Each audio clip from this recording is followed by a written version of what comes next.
মোদী ডাঙৰীয়াও কয় না খাওঁগা না খানে দুংগা, এইটো জুমলাবাজিয়ে তেখেতসকলৰ মুখত কয়, কিন্তু কমিশ্যন ৰাজটো চলি আছে, সাংঘাতিকভাৱে চলি আছে। জগনমোহন ডাঙৰীয়াৰ এইটো বদনাম আছে আগৰ পৰা, তেখেতৰ কথা মাজে মাজে ওলাই থাকে। যদি কোনো ফাইল তেখেতে চাইন কৰা নাই কমিশ্যনৰ কাৰণে, এইটো দুৰ্ভাগ্যজনক কথা হ'ব। মই ভাবোঁ মুখ্যমন্ত্ৰী ডাঙৰীয়াই এইটো সংজ্ঞানত ল'ব লাগে। তেনেকুৱা হ'ব নালাগে। এতিয়া আবণ্টিত ধন ঠিকাদাৰবিলাকে কাম কৰিব, তাতে যদি ফাইল কোনোবা বিষয়া বা মন্ত্ৰীয়ে কমিশ্যনৰ কাৰণে সময়মতে চাইন নকৰে, কামটো সময়মতে হৈ নুঠে। আৰু সন্মুখত যিহেতু নিৰ্বাচন ঘোষণা হ'ব, বেছি টাইম নাই, গতিকে তেনেকুৱা কিবা যদি এটা হৈ আছে, মুখ্যমন্ত্ৰী ডাঙৰীয়া মই ভাবোঁ তেখেতৰ হস্তক্ষেপ কৰিব লাগে আৰু নাকি লগাব লাগে তেখেতৰ মন্ত্ৰী বা বিধায়ক কোনোবা যদি এনেকুৱা কমিশ্যন ৰাজৰ বজাৰ মিলিছে। তাকে কৈছোঁ মই, ঠিকাদাৰতকৈ ডাঙৰ কথা হ'ল জনগণৰ ক্ষতি হ'ব। চৰকাৰৰ আবণ্টিত ধন যিটো গৃহ নিৰ্মাণৰ কাৰণে দিছে, যি কামৰ কাৰণে দিছে, সেই কামটো নহ'লেতো জনগণৰ লছ হ'ব। ঠিকাদাৰসকলে কাম কৰিব, কাম কৰাৰ পিছত ঠিকাদাৰে পইচা পাব, কিন্তু সকলোতকৈ ডাঙৰ হ'ল যে জনগণক ক্ষতি কৰিলে। গতিকে জনগণৰ ক্ষতি কৰা কাম মন্ত্ৰী কিয় কৰিব? মন্ত্ৰীয়ে ফাইলত চাইন নকৰাৰ কাৰণে কামটো কৰিব পৰা নাই এতিয়ালৈকে। কাম চেংচন হৈছে, কাম টেণ্ডাৰ হৈছে। এতিয়া কমিশ্যনৰ কাৰণে যদি বহি আছে যে মই কমিশ্যন পাম, তাৰপিছত মই ফাইলত চাইন কৰিম, তাৰপিছত কাম আৰম্ভ হ'ব, এইটো দুৰ্ভাগ্যজনক। মুখ্যমন্ত্ৰী ডাঙৰীয়াই হস্তক্ষেপ কৰিব লাগে, অতি সোনকালে এনেকুৱা ধৰণৰ ফাইল মোকলাই দিব লাগে আৰু জনগণৰ যাতে কোনো ক্ষতি নহয়।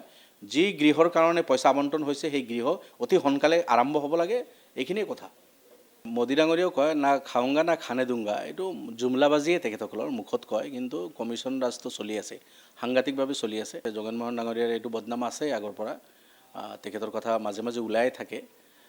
যদি কোনো ফাইল তেখেতে চাইন কৰা নাই কমিশ্যনৰ কাৰণে, এইটো দুৰ্ভাগ্যজনক কথা হ'ব।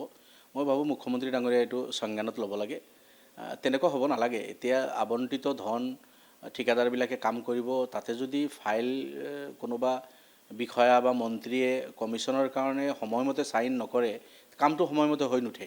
আৰু সন্মুখত যিহেতু নিৰ্বাচন ঘোষণা হ'ব, বেছি টাইম নাই, গতিকে তেনেকুৱা কিবা যদি এটা হৈ আছে, মুখ্যমন্ত্ৰী ডাঙৰীয়া মই ভাবোঁ তেখেতৰ হস্তক্ষেপ কৰিব লাগে আৰু নাকি লগাব লাগে তেখেতৰ মন্ত্ৰী বা বিধায়ক কোনোবা যদি এনেকুৱা কমিশ্যন ৰাজৰ বজাৰ মিলিছে।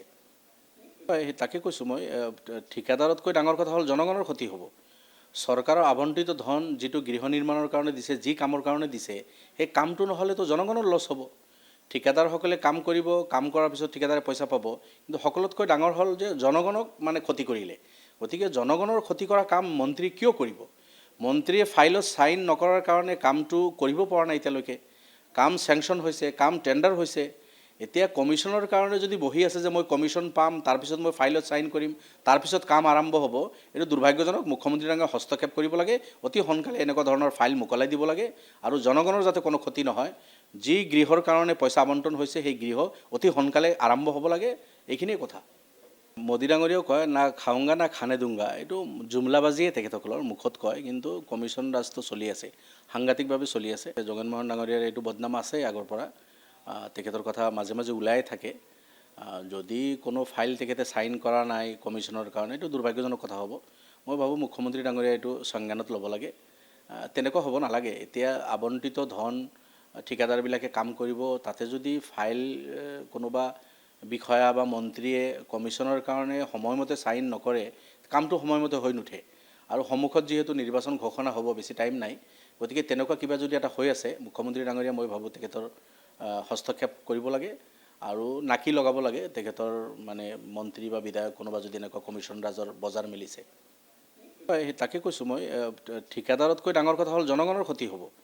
চৰকাৰৰ আবণ্টিত ধন যিটো গৃহ নিৰ্মাণৰ কাৰণে দিছে, যি কামৰ কাৰণে দিছে, সেই কামটো নহ'লেতো জনগণৰ লছ হ'ব। ঠিকাদাৰসকলে কাম কৰিব, কাম কৰাৰ পিছত ঠিকাদাৰে পইচা পাব, কিন্তু সকলোতকৈ ডাঙৰ হ'ল যে জনগণক ক্ষতি কৰিলে। গতিকে জনগণৰ ক্ষতি কৰা কাম মন্ত্ৰী কিয় কৰিব? মন্ত্ৰীয়ে ফাইলত চাইন নকৰাৰ কাৰণে কামটো কৰিব পৰা নাই এতিয়ালৈকে। কাম চেংচন হৈছে, কাম টেণ্ডাৰ হৈছে।